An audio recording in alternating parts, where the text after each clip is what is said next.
Warahmatullahi wabarakatuh. Waalaikumsalam warahmatullahi wabarakatuh.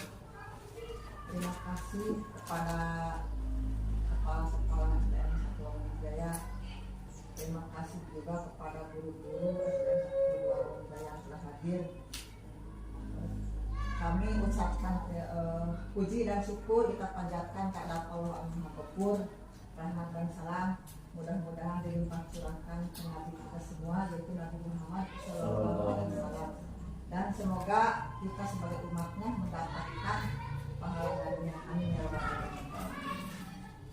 Sekarang di SD ini akan mengadakan kegiatan diseminasi untuk memaparkan kepada guru-guru dari temannya yang lolos dari guru penggerak, yaitu aksi nyata modul budaya positif, menyebarkan pemahaman dan pengalaman penerapan budaya positif. Nah, jadi nanti dipaparkan oleh guru penggerak Pak Ega, segala sesuatunya dipaparkan kepada guru-guru. Guru-guru harus dapat memahami apa saja yang dijelaskan oleh Pak Ega.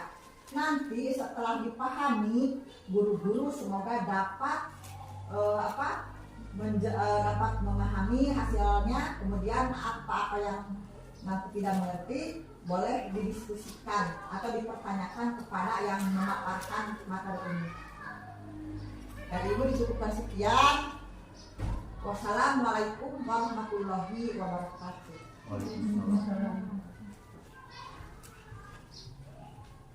Terima kasih Ibu Bapak Ibu Kepala Sekolah SDN Wamonjaya 2 yang telah memberikan kesempatan kepada saya untuk memaparkan diseminasi, yaitu penyebaran pemahaman dan pengalaman penerapan budaya positif.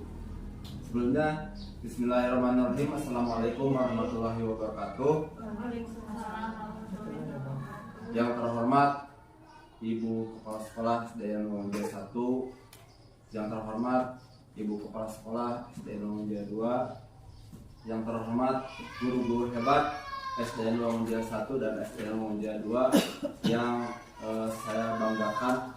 Pertama-tama adalah kita panjatkan puji dan syukur kepada Allah Subhanahu wa taala.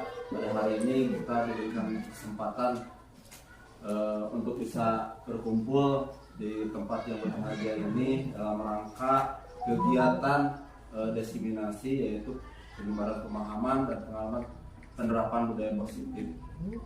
Mungkin di sini kita sharing saja ibu-ibu semua, karena mungkin di sini juga saya dalam tahap belajar.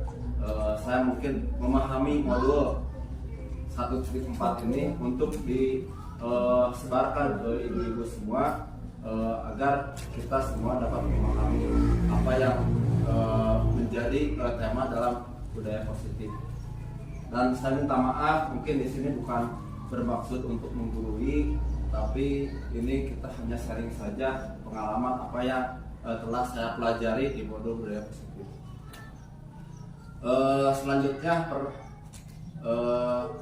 perkenalkan, nama saya Ega Marta. Saya sebagai calon guru penggerak angkatan 10 dari SDN 2 Wamonjaya. Alhamdulillah pada kesempatan ini saya sudah melaksanakan pelatihan selama 2 bulan, dan alhamdulillah perjuangan selama 2 bulan ini saya mungkin di akhir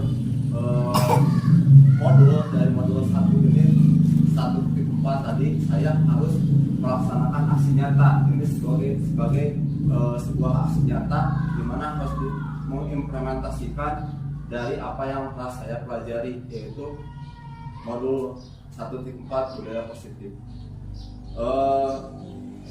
Lanjut saja mungkin Ibu, konsep utama modul budaya positif di sini ada beberapa hal yang tertanam dalam budaya positif. Yang pertama adalah perubahan paradigma belajar.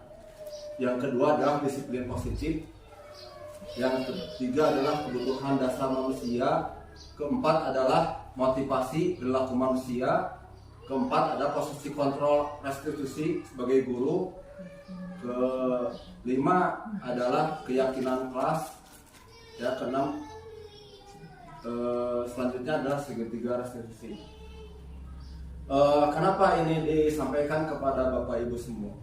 Karena ini merupakan salah satu hal yang harus dilaksanakan oleh sekolah kita, sekolah Dewa Mulia 1 dan Dewa Mulia 2. Karena ini satu atap, kita harus melakukan perubahan paradigma belajar terlebih dahulu. Apa itu paradigma pembelajaran? Pembelajaran dengan paradigma baru, ya. Kita harus melakukan eksplorasi pembelajaran dengan paradigma baru merupakan pembelajaran yang dirancang berdasarkan prinsip pembelajaran berdiferensiasi sehingga peserta didik belajar sesuai kebutuhannya berdasarkan tahap perkembangan sesuai teori psikologi modern untuk mewujudkan profil pelajar Pancasila. Nah, kenapa ini harus disampaikan? Karena mungkin kita sebentar lagi kita akan ada transformasi pendidikan terutama di kurikulum. Kurikulum kita, kurikulum 2013 itu akan ditransformasi ke kurikulum merdeka. Nah, dengan kurikulum merdeka ini kita harus dituntut siswa harus belajar berdiferensiasi, pembelajaran berdiferensiasi. Apa itu pembelajaran berdiferensiasi? Pembelajaran diferensiasi itu adalah pembelajaran yang diutamakan berpihak pada murid sesuai dengan kebutuhan murid itu sendiri. Ya, jadi tidak bisa memaksakan orang harus pintar matematika, kita tidak dipaksakan, itu sesuai dengan minat dan bakat dari murid itu sendiri. Nah, pembelajaran dengan paradigma baru ini, Bapak Ibu mungkin harus ditanamkan dari sekarang bahwa kita harus mempunyai pemikiran atau wawasan ke depan bagaimana mengembangkan kurikulum merdeka ini agar terlaksana di sekolah kita, khususnya di SD Wangun Jaya 1 dan SD Wangun Jaya 2. Apa sih perubahan paradigma, stimulus perubahan paradigma itu? Nah, di sini diilustrasikan. Ini adalah ilustrasi Bapak Ibu ya. Perubahan paradigma, stimulus respon ke pendekatan teori dan kontrol. Ini stimulus respon tentang dunia. Nah, realitas kebutuhan kita sama. Semua orang melihat hal yang sama. Kita mencoba mengubah orang agar berpandangan sama dengan kita. Perilaku buruk dilihat sebagai suatu kesalahan. Orang lain bisa mengontrol kita. Saya bisa mengontrol orang lain. Pemaksaan pada saat rujukan gagal. Model berpikir menang atau kalah. Nah, ini stimulus respon tentang dunia. Ini ilustrasi Ibu ya. Nah, kalau menggunakan teori kontrol tentang dunia, realitas kebutuhan kita akan berbeda. Mungkin saya dengan Ibu Milan, dengan Ibu Ai, dengan Ibu Lini itu bakal berbeda kebutuhannya. Setiap orang mempunyai gambaran berbeda. Pasti Ibu Milan pasti bakal berbeda, memiliki gambaran tentang pendidikan yang ada di kita itu bakal berbeda. Kita berusaha memahami pandangan orang lain tentang dunia. Jadi kita harus saling memahami. Kalau di stimulus respon itu mencoba mengubah, kalau di teori kontrol itu kita saling memahami. Selanjutnya, semua perilaku memiliki tujuan, masih memiliki tujuan yang sama. Lalu hanya Anda yang bisa mengontrol diri Anda. Itu saya, ya diri saya yang mengontrolnya. Meskipun saya salah, saya akan mengubah diri saya sendiri. Anda tidak bisa mengontrol orang lain. Saya tidak bisa mengontrol Ibu Milan atau Ibu Lilin, nggak bisa. Ibu Lilin tetap Ibu Lilin, Ibu Milan tetap Ibu Milan. Nah, di sini ada kolaborasi dan konsensus menciptakan pilihan-pilihan baru dan model berpikir menang dan menang. Kita harus tetap yang terbaik dan harus yang terbaik. Ini ilustrasi ya, ilustrasi tentang paradigma baru. Stimulus respon ke pendekatan teori kontrol. Selanjutnya tadi disiplin positif. Nah, dalam disiplin positif dalam budaya kita, makna disiplin dimaknai menjadi sesuatu yang dilakukan seorang pada orang lain untuk mendapatkan kepatuhan. Kita cenderung menghubungkan kata disiplin dengan ketidaknyamanan. Ya, jadi kata disiplin teh bodak kudu bangun pagi-pagi, bodak kudu kerja PR, teu hayang nyaho pokokna kerja PR.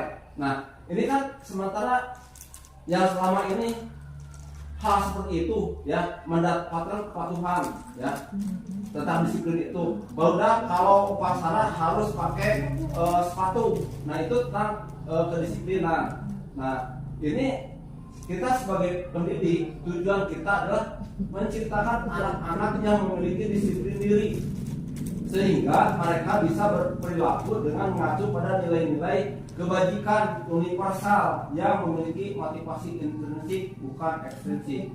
Nah, kalau tadi kan kalian harus pakai sepatu pada satu upacara. Nah, itu kan ekstrinsik ya, dari luar, motivasinya dari luar. Orang kerjakan PR itu dari luar. Nah, di disiplin positif ini kita mencoba untuk memotivasi dalam keinginan yang timbul dari ekstrinsik, jadi diri sendiri. Nah, di sini ada kata kunci. Kata kuncinya adalah mengacu pada nilai-nilai kebajikan. Ibu terang nilai-nilai kebajikan apa saja? Nah, nilai-nilai kebajikan apa ya? Kalau kebajikan itu merupakan suatu hal yang harus ada di kurikulum Merdeka, itu harus diterapkan ya, nilai-nilai kebajikan itu. Nah, di sini salah satu nilai-nilai kebajikan. Nilai-nilai kebajikan itu nilai-nilai yang disepakati lepas dari suku, bangsa, agama, bangsa maupun latar belakangnya. Nah, di sini ada beberapa nilai-nilai kebajikan dari profil Pancasila, dari IBO Primary Year Program, dan 9 karakter Indonesia Heritage Foundation. Nah, ini nilai-nilai kebajikan yang sudah dilakukan penelitian oleh lembaga atau institusi ya.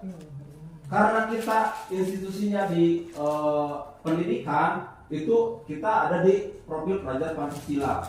Nah, ini profil pelajar Pancasila, Pak Bu. Kenapa ini disampaikan? Karena ini kita akan mengacu sebentar lagi, karena Uang Jaya 1 dan Uang Jaya 2 itu sudah termasuk ke sasaran untuk kurikulum Merdeka ya, kurikulum Merdeka.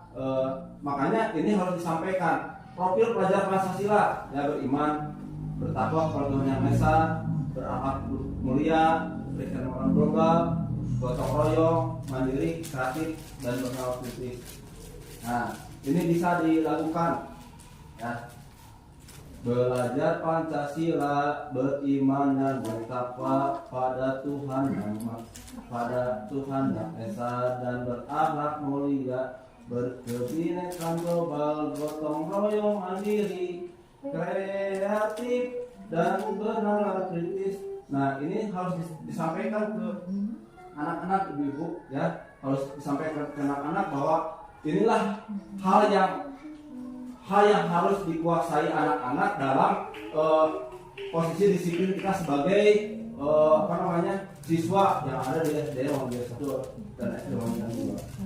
Nah, di sini ada dari IBO Primary Year Program ya, ada toleransi, rasa hormat, integritas, mandiri, menghargai, antusias, empati, pengetahuan, kreativitas, kerjasama, percaya diri, dan komitmen. Beda lagi dengan penelitian dari Indonesia Heritage Foundation. Cinta Tuhan dan segala ciptaannya, kemandirian dan tanggung jawab, kejujuran, amanah, diplomatis, hormat dan santun dermawan, suka menolong dan gotong royong, percaya diri, kreatif dan kerja keras, kepemimpinan dan keadilan, baik dan rendah hati, toleransi, kedamaian, dan kesatuan. Ini nilai-nilai kebajikan yang harus diterapkan oleh siswa kita. Ya, mudah-mudahan semuanya bisa diterapkan. Semuanya mudah-mudahan bisa ada dalam diri siswa. Tapi mungkin kita perlahan untuk bisa merubah pola pikir kita, mindset kita bahwa si anak minimal harus bisa seperti ini ya. Kita lanjut. Nah, tadi setelah disiplin positif itu ada kebutuhan dasar manusia. Kebutuhan dasar manusia yang pertama adalah bertahan hidup, pasti bertahan hidup. Karena semua orang ingin bertahan hidup sehat, hidup rukun, dan yang lainnya. Yang kedua adalah kasih sayang dan rasa diterima. Betul, semua orang perlu kasih sayang, semua orang perlu cinta dan kasih sayang, rasa diterima. Ya. Yang ketiga adalah penguasaan. Yang keempat adalah kebebasan. Yang kelima adalah kesenangan. Nah, 5 kebutuhan dasar ini menurut Dr. William Glasser. Ini sesuai dengan penelitian, ibu-ibu ya.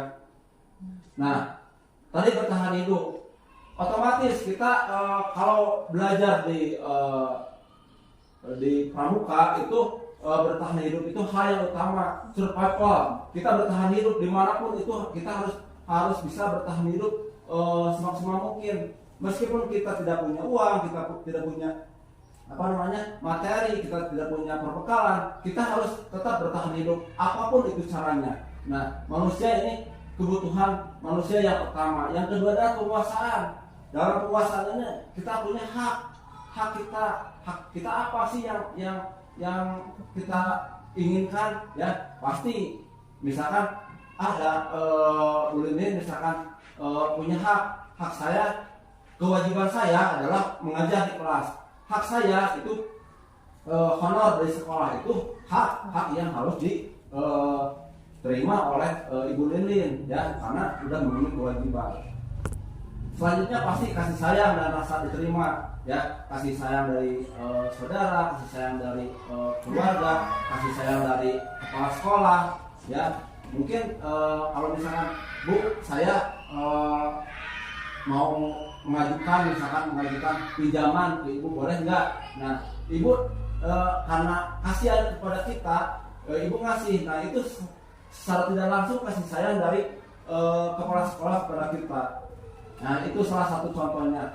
Kesenangan pasti ya, kita ingin bahagia. Semua orang pasti ingin bahagia. Tidak ada orang yang tidak mau bahagia. Semua orang ingin bahagia, ingin senang, ingin happy, ingin ketawa dan sebagainya. Kebebasan pasti. Kebebasan di sini tidak ada yang mengekang kita ya, di rumah, di sekolah. Misalkan coba deh, Ega kudu kieu. Kalau dikekang gitu, mana mungkin Pak Ega misalkan betah di sini gitu kan. Kalau misalkan kuliner kudu kieu, coba deh. Bumilan kudu kieu, mana mungkin Bumilan betah di sini kalau misalkan dikekang seperti itu. Nah, ini adalah kebebasan ya, kebebasan yang harus dipenuhi oleh kebutuhan dasar manusia. Lanjut.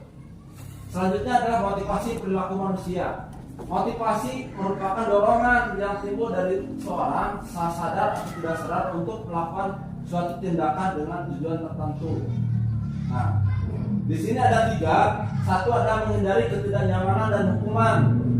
Kedua, mendapatkan imbalan atau penghargaan dari orang lain. Yang ketiga, menghargai nilai-nilai kebajikan diri sendiri. Nah, saya akan jelaskan poin pertama, menghindari ketidaknyamanan dan hukuman. Ya, biasanya anak ya, kita implementasinya ke anak. Murid melakukan disiplin karena dia takut dihukum. Ini merupakan motivasi ekstrinsi. Jadi takut dihukum, kerjakan ayeuna PR, meskipun salah oge, dan dihukum ke bumilan. Nah, itu salah satu hal motivasi yang timbul dari ekstrinsi. Yang kedua, mendapatkan imbalan atau penghargaan dari orang lain.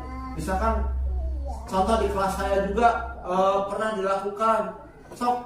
Kalian misalkan kerjakan PR, dikasih uang 1.000. Nah, itu motivasinya dari intrinsik. Jadi hal ini motivasi perilaku itu berbeda-beda. Yang paling bagus adalah menghargai nilai kebajikan diri sendiri. Murid melakukan disiplin diri karena sadar akan nilai kebajikan dirinya merupakan motivasi intrinsik. Jadi murid akan melakukan disiplin murid harus tahu apa namanya tadi nilai-nilai kebajikannya apa sih, misalkan tadi gotong royong, apa namanya mandiri, kreatif. Nah itu harus menghargai nilai kebajikan diri sendiri untuk contohnya dilakukan di murid di kelas. Selanjutnya konsep disiplin. Nah konsep disiplin dengan identitas gagal.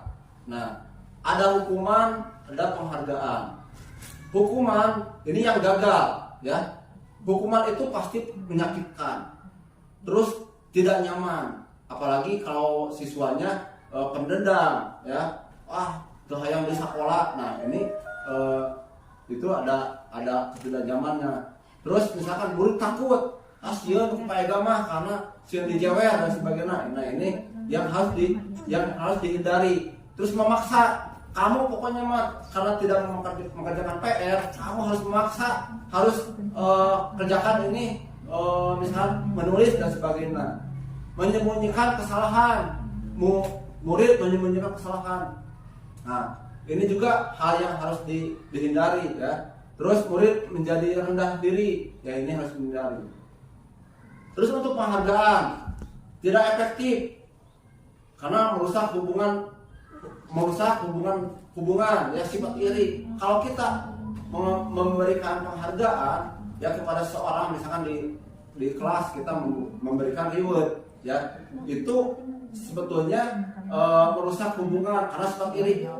Si ibu pasti bakal kasih itu deh, karena si itu pintar. Nah ini sebetulnya tidak boleh dilakukan. Mematikan kreativitas. Jadi kreativitas anak itu misalkan belajar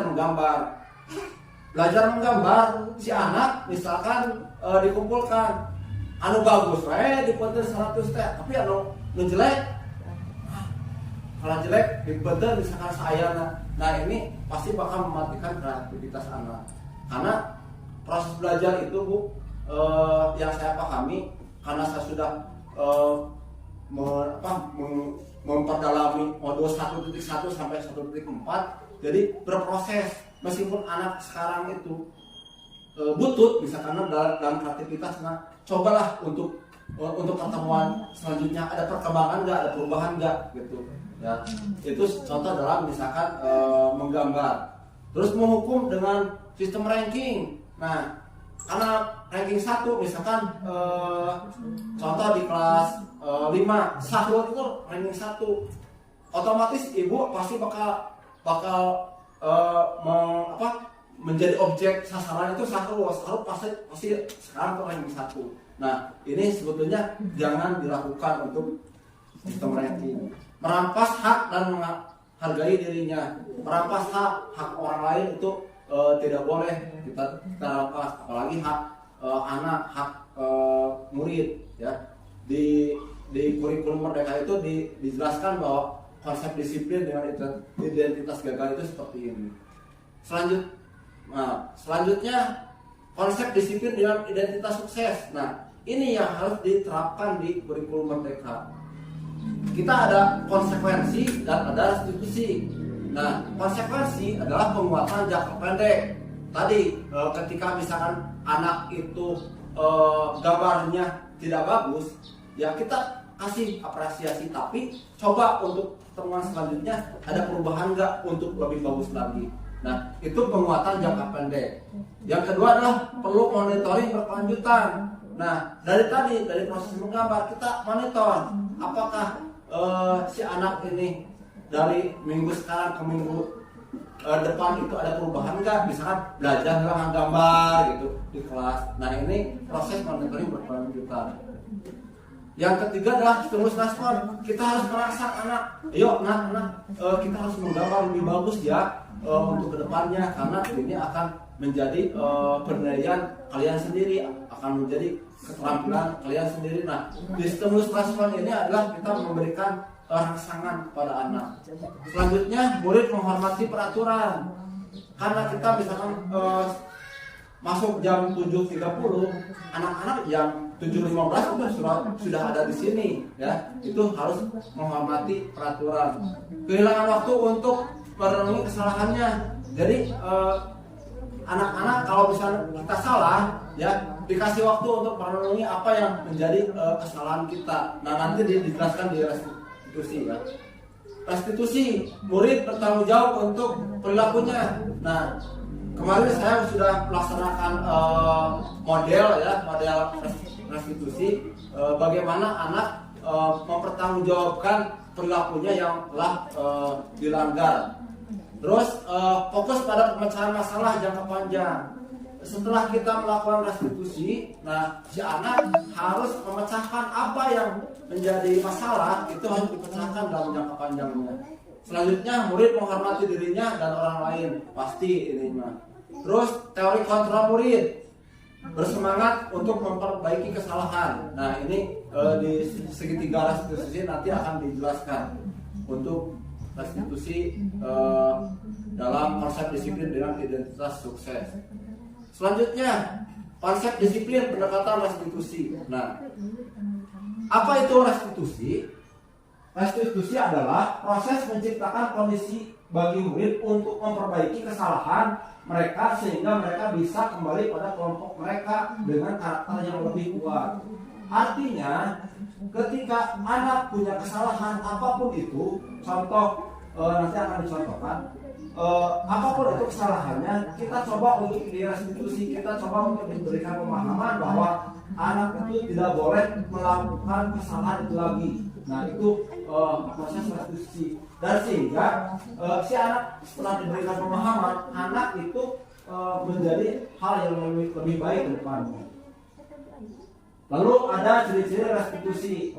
Ciri-ciri restitusi, satu, bukan menembus kesalahan, namun belajar dari kesalahan. Dua, memperbaiki hubungan. Tiga, tawaran bukan paksaan. Menuntun untuk melihat jendela dirinya. Mencari kebutuhan dasar yang mendasari tindakan. Fokus pada karakter bukan tindakan. Menguatkan dan fokus pada solusi. Nah, ini ciri-ciri restitusi. Nanti dijabarkan ya contohnya restitusi itu apa. Nah, ini perbedaannya. Contoh kasus. Ini ada perbedaan. Ada contoh kasus siswa sering tidak mengerjakan PR. Ini sering di kelas juga sering dilakukan. Nah, kalau hukuman, misalkan contoh di sini hukuman, guru menghukum siswa tersebut hormat berjarak selama 10 menit, misalkan itu hukuman. Ya. Guru marah dan murid menjadi takut, itu hukuman. Mereka sering marah-marah, bener di kelas sering marah-marah karena kamu bisa kerja PR di marahan. Nah, sebetulnya ini tidak boleh dilakukan. Ya. Kedua, ada konsekuensi. Karena kamu tidak mengerjakan PR, nanti kamu tidak istirahat, harus menulis selama 3 lembar. Nah ini juga tidak boleh, Bu, ya. Tidak boleh. Nah, siswa menghormati peraturan. Jadi dipaksa. Pokoknya kamu harus taat pada peraturan sekolah ini. Kamu harus misalkan kerjakan PR setiap guru memberikan tugas PR. Nah, ini hukuman dan konsekuensi. Selanjutnya restitusi. Nah, harusnya ibu saya dan semuanya itu harus melakukan restitusi. Guru menanyakan keyakinan kelas dirinya untuk membantu siswa menyelesaikan masalahnya. Guru terbuka dan siswa menghormati dirinya dan orang lain. Artinya ketika anak tidak mengerjakan PR, yuk kita ngobrol bareng-bareng. Kenapa ini terjadi? Nah, selanjutnya ada 5 posisi kontrol restitusi. 5 posisi kontrol itu 5 posisi kontrol restitusi sebagai guru. Ada penghukum, ada yang membuat salah, pembuat rasa bersalah, ada sebagai teman, ada sebagai pemantau, dan ada sebagai manajer. Nah, kira-kira anu mana anu dipilih ibu-ibu? Kalau yang efektif itu ya bisa sebagai penghukum, karena kalau penghukum mungkin Bu setiap siswa kan beda, yang berarti harus diwatosan kieu, tapi tetap keneh bandel ya. Nah itu sekali-kali, mungkin sekali-kali dihukum, tapi dihukumnya tidak dengan fisik, tapi dengan bagaimana dia supaya berpikir. Nah, itu dihukum. Membuat rasa bersalah. Nah di sini ada kasus. Contoh kasus, siswa tidak memakai sepatu pada saat upacara bendera. Kalau penghukum, ya langsung yang kalau guru sebagai penghukum, patuhi aturan sekolah, lalu berdiri di depan barisan atau menghormati bendera. Ya, itu guru sebagai penghukum. Kalau guru membuat rasa bersalah, itu harus ada komunikasi. Berapa kali bu guru harus memberikan, berapa kali misalkan saya harus memberitahu kamu, ibu sangat kecewa sama kamu. Nah itu sebagai rasa bersalah. Kalau sebagai teman, ayolah yang tertib, buat ibu bangga, kali ini tidak apa-apa, salah juga. Nah itu sebagai teman. Kalau pemantau, kamu sudah melanggar, apa peraturan dan konsekuensinya? Misalkan kamu sudah melanggar ya karena tidak pakai sepatu, apa sebenarnya konsekuensinya? Nah itu sebagai pemantau. Kalau sebagai manajer, kita harus mengkorek dulu si anak. Apakah kamu tahu kesalahanmu? Nah, kira-kira bagaimana kamu akan memperbaiki kesalahan ini? Nah ini sebagai manajer. Lanjut, ada keyakinan kelas. Keyakinan kelas itu mengapa harus keyakinan kelas? Karena keyakinan kelas itu harus disepakati semuanya. Contoh, kalau ilustrasikan, mengapa kita memiliki aturan bahwa kalau memakai motor harus pakai helm? Nah itu sebagai aturan. Terus mengapa kita sebelum makan harus cuci tangan? Itu sebagai aturan juga. Nah, untuk membuat keyakinan kelas, ibu-ibu harus disepakati yuk bersama. Biasanya keyakinan kelas itu dibuat ketika tahun ajaran baru biasanya. Kalau misalkan tahun ajaran baru, saya memegang kelas 4. Yuk kita membuat keyakinan kelas anak-anak. Dibuat satu misalkan. Tidak boleh terlambat masuk kelas. Kedua, tidak boleh permisi pada saat jam pelajaran. Nah itu dibuat, didiskusikan, ya, disepakati bersama, itu membuat keyakinan kelas. Terutama kita harus berdiskusi dengan anak-anak. Yuk anak-anak, kita berdiskusi yuk tentang aturan yang ada di kelas. Terus kita susun, sejak tadi. Satu, misalkan harus masuk kelas tepat waktu. Kedua, tidak boleh makan dan minum. Ketiga, misalkan tidak boleh ada yang permisi dan sebagainya. Ketika sudah dibuat, itu lalu ditempelkan di kelas. Nah itu sebuah keyakinan, membuat keyakinan kelas untuk murid-murid kita di dalam kelas. Selanjutnya, bagaimana pembentukan keyakinan kelas? Pembentukan keyakinan kelas itu harus disepakati bersama.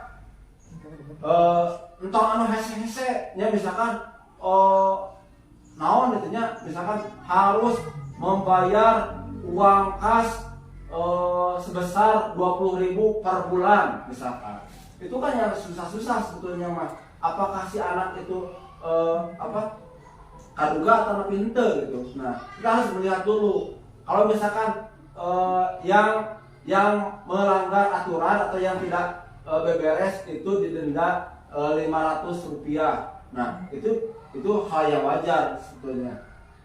Nah itu jadi untuk pembentukan keyakinan kelas itu tidak boleh yang panjang-panjang, yang susah-susah, tapi yang mudah-mudah saja, yang bisa terjangkau oleh anak-anak, yang bisa dilaksanakan oleh bersama, dan bisa kita melaksanakan restitusinya ke depan.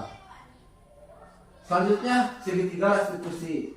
Segitiga restitusi ini adalah menstabilkan identitas, yakni kita di segitiga restitusi setelah anak melakukan kesalahan. Contoh, kemarin saya membuat video segitiga restitusi.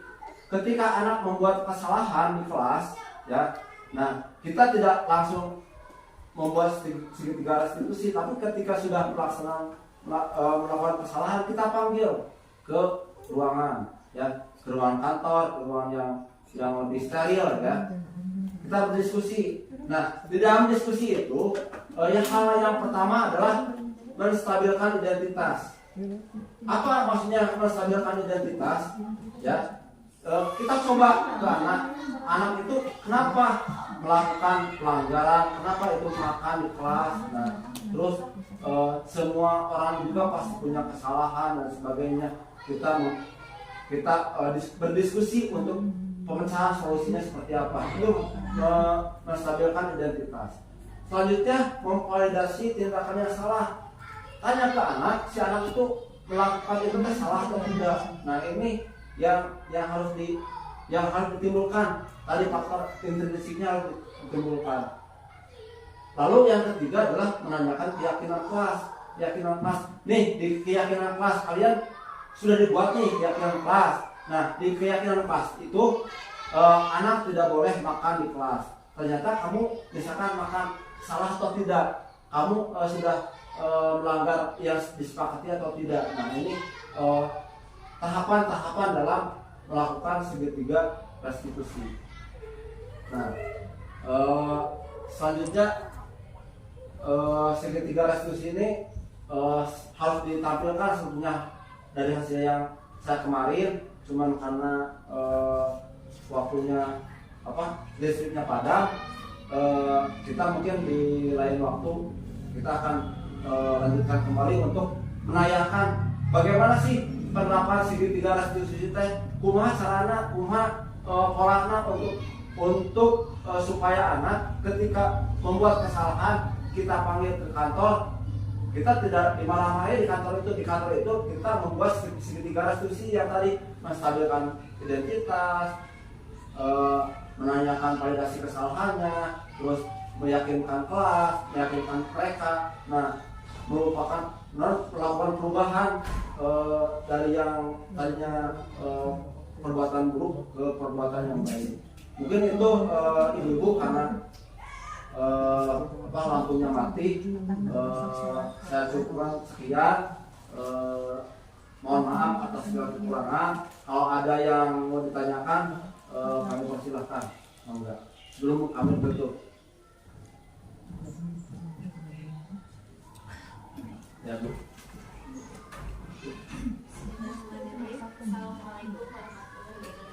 Waalaikumsalam warahmatullahi wabarakatuh. Tadi terkait motivasi ya, ada motivasi intrinsik dan juga motivasi ekstrinsik. Tetapi di sekolahnya ya, khususnya di kelas saya itu emang kebanyakan itu anak itu motivasinya secara ekstrinsik. Nah, pertanyaannya bagaimana cara kita sebagai seorang guru untuk meningkatkan motivasi intrinsik siswa? Nah, terima kasih Bu Aing atas pertanyaannya. Untuk meningkatkan motivasi intrinsik, yang menurut saya pribadi, si anak harus tahu dulu apa tujuan mereka. Misalkan motivasi dalam belajar, salah satu contohnya misalkan motivasi dalam belajar. Nah, ini salah satu contoh motivasi dalam belajar. Nah, ketika misalkan anak mempunyai tadi sudah dibuat keyakinan kelas bahwa anak misalkan harus fokus belajar. Ketika anak melakukan kesalahan itu harus harus dirasa, harus melakukan stimulus respon. Tujuan anak kesini itu mau apa? Nah, kebanyakan bukan hanya di kelas kelas saya juga faktor internet ekstrinsik yang lebih dominan. Nah, kita harus mendalami ke hati anak. Tujuan anak dari rumah ke sekolah itu apa? Untuk belajar. Kalau belajar, si anak itu harus ditanamkan dulu dalam dirinya bahwa kalian tuh di bumi sekolah belajar, lain bawah. Nah, ini yang susahnya. Nah, untuk menerapkan hal itu, untuk proses belajar itu, untuk menumbuhkan motivasi intrinsik itu, jadi harus guru, yang namanya guru harus sabar, harus penyayang juga, itu harus kontinu, harus konstan, harus terus mengingatkan si anak itu. Ketika anak itu misalkan sudah melotok di pikiran bahwa saya ke sekolah itu untuk belajar, pasti akan timbul dalam dirinya, oh benar, kurang teh ke sekolah lain bawang tapi orang belajar. Nah itu salah satu contohnya yang saya terapkan gitu. Mungkin ada contoh-contoh lain dari misalnya dari permasalahan yang lain. Cuman yang saya ambil dalam misalkan dari motivasi belajarnya, ketika anak dari rumah berangkat ke sekolah, cik naon udah teh sekolah. Nah, harus ditanamkan si anak itu menimba ilmu ke sekolah itu. Di sekolah, ketika ada di sekolah, pulang lagi ke rumah, ada yang dibawa ke rumah. Ya, ada hasil yang dibawa dari apa yang dia lakukan di sekolah, ada hasil yang ada di bawah ke rumah. Mungkin itu harus kontinu, harus kita terus dimotivasi, harus kita memberikan pemahaman. Itu harus intinya harus tetap kontinu, kita harus memberikan pemahaman supaya faktor motivasi intrinsiknya keluar dari anak. Itu mungkin jawaban dari saya, karena itu yang selama ini saya terapkan. Mungkin ada motivasi dan cara-cara lain dari guru-guru, cuman dari yang telah saya lakukan adalah itu. Jadi terus di-push anak, diberikan pemahaman, diberikan misalnya masukan, kamu ke sekolah itu untuk apa? Untuk belajar. Nah, belajar itu ya misalnya tong ujung-ujungnya baong, karena yang namanya belajar, ketika anak pergi ke sekolah harus ada ilmu yang dibawa dari sekolah ke rumah. Itu mungkin baik masukannya. Ada lagi ibu-ibu? Cukup? Ya, kalau cukup mungkin ada sedikit kata-kata bijak. Mungkin ini yang disampaikan, saya akan sampaikan juga kepada Ibu Kepala Sekolah SD Rongjaya 1, SD Rongjaya 2. Karena sekolah kita mungkin Bu, kalau dilihat dari red kemarin saya lihat di Lokakarya 1, Wangunjaya 1, Wangunjaya 2, misalnya Wangunjaya 1 dan Wangunjaya 2 lah, ya. Termasuk sekolah Pak Arif juga emang istilahnya ya belum mengikuti apa yang namanya pendidikan mengikuti zaman. Artinya Pak Arif sudah mencoba untuk berinovasi, untuk berkolaborasi. Nah, mungkin saya juga kedepannya akan mencoba kembali terus untuk Wangunjaya 1 dan Wangunjaya 2. Di sini Bu, di kata-kata bijaknya, bila kita ingin membuat kemajuan, kita harus secara perlahan-lahan, sedikit demi sedikit, ubahlah sikap dan perilaku kita di sekolah. Nah, kita harus memperbaiki apa yang segala kekurangan kita. Nah, ubahlah dengan melihat dunia yang luas. Terus bagaimana cara pola pikir kita ke depan, bukan kita saat ini tapi ke depan. Nah, lalu kita harus memahami aspek-aspek yang harus kita benahi di sekolah kita. Salah satu contoh kemarin Pak Arif melaksanakan PAT atau PSAJ itu secara online, ya, secara online kita menggunakan Chromebook. Nah, mungkin orang lain bisa, kenapa kita tidak bisa? Gitu ya. Mungkin kedepannya kita coba untuk membuat soal secara online PSAJ, terus kita coba misalkan di kelas 6, anak kelas tinggi misalkan, kita coba untuk pilot proyeknya. Kalau misalnya ini berdampak positif untuk kita ke depan, kenapa tidak kita lakukan? Mungkin itu saja Bu yang saya sampaikan. Mohon maaf atas segala kekurangannya. Saya ucapkan terima kasih atas waktunya kepada Ibu Kepala Sekolah SD Rongjaya 1 dan SD Rongjaya 2 yang telah memberikan kesempatan saya untuk menyampaikan diseminasi ini, dan saya juga minta maaf atas segala kekurangannya kepada ibu-ibu semua atas penjelasan saya dari apa yang telah saya paparkan tadi. Mudah-mudahan apa yang saya paparkan tadi menjadikan bekal buat kita untuk bisa terus bertransformasi dalam dunia pendidikan. Begitu saja ibu-ibu, saya tutup. Akhirul kalam. Assalamualaikum warahmatullahi wabarakatuh. Ya, ampun Bu.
Bismillahirrahmanirrahim. Assalamualaikum warahmatullahi wabarakatuh. Bagaimana kabarnya hari ini anak-anak? Sengaja kita akan berdiskusi membuat keyakinan kelas. Keyakinan kelas itu apa? Keyakinan kelas itu adalah peraturan yang ada di kelas kita. Ya, kira-kira peraturan atau keyakinan kelas yang pertama apa?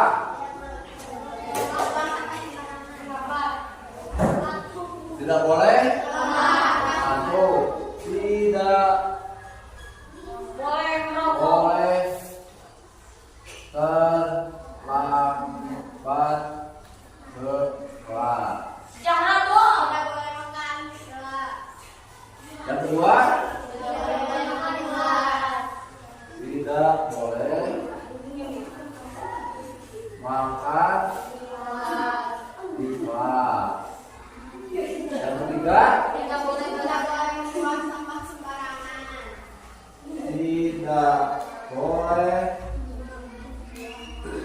membuang sampah sembarangan.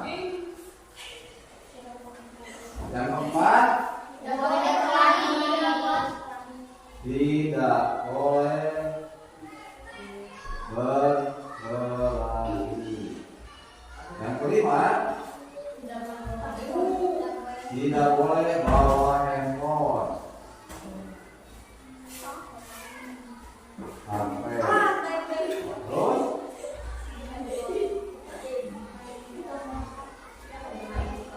Pada saat istirahat tidak boleh main di kelas. Terus lagi 7, Gimana ada 10? Terus masa suka merokok?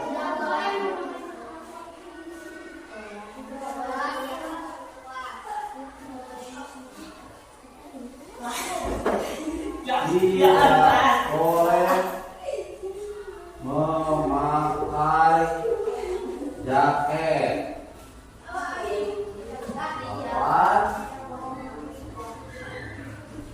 Delapan.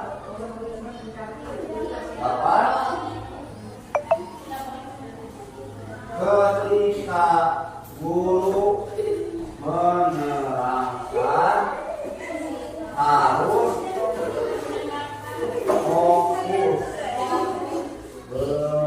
belajar.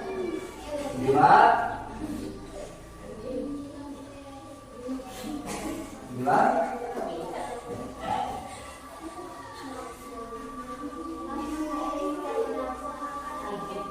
Melaksanakan piket kelas. Tuh. Terakhir, sebelum belajar dan sesudah belajar harus berdoa. Ya, kalau 1 tidak boleh selamat di kelas, juga atau tidak? Setuju. 2 tidak boleh makan di kelas, juga atau tidak? Setuju. 3 tidak boleh membuang sampah sembarangan, juga atau tidak? 4 tidak boleh berkelahi. 5 tidak boleh membawa HP. 6 pada saat istirahat tidak boleh main di kelas. 7 tidak boleh memakai jaket. 8 ketika guru menerangkan harus fokus belajar. 9 melaksanakan piket kelas. 10 sebelum dan sesudah belajar kita harus berdoa. Nah, ini dia kelas yang harus disepakati bersama. Nah, ini nanti akan ditempel di kelas. Nanti yang sudah dibuat oleh kalian ini akan ditempel di lapak di kelas. Itu aja untuk membuat kegiatan kelas ini. Waktu itu pada Assalamualaikum warahmatullahi wabarakatuh.